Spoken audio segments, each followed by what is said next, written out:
अस्सलाम वालेकुम।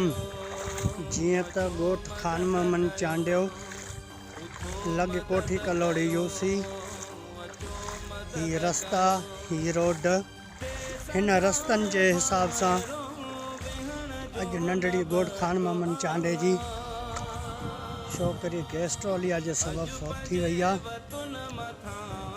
ॾिसो असांजा खुदारा ही रस्ता जैमां नंढड़ीअ जो लाश तो अचे ही उन्हनि पी माउ खां पुछा कयो जंहिंजो अॼु हंज ख़ाली थी वियो। ही ज़ुल्म जी इंतिहा। गवर्नमेंट के अपील कई आहे त असांजा चौतरफ़ रस्ता बंद थी विया आहिनि। असांखे रोड रस्ता जे का सहूलत कोन्हे का ही पाणीअ मां लाश खणी था अचनि। अॼु उन्हनि पी माउ खां पुछा कयो जंहिंजी हीअ नंढड़ी फौत थी वई आहे, जंहिंजो हंज ख़ाली थी वियो आहे। खुदारा ही ज़ुल्म आहे।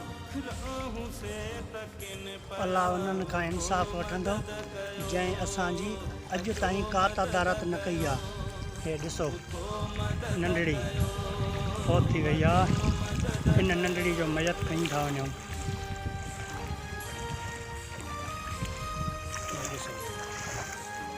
गोठ खान में मन चांडियो ये ॾिसो ये ढंढ केतिरा ई चक्कर गवर्नमेंट के अपील कई आहे। ही रस्ता ॾेखारिया आहिनि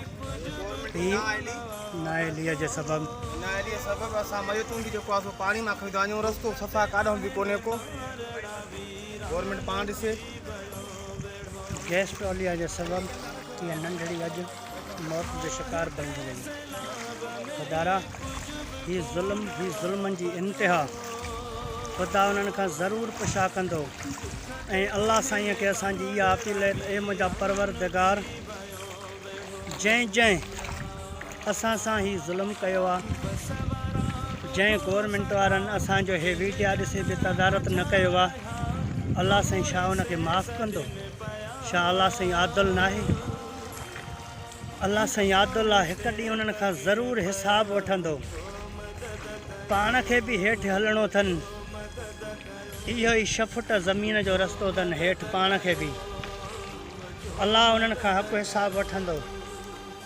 अॼु उन्हनि पीउ माउ खां पुछा कनि जंहिंजो ही हंज ख़ाली थी रहियो आहे। हे ज़ालिमनि जा ज़ुल्म। हे ॾिसो केॾे पाणीअ मां हे केॾे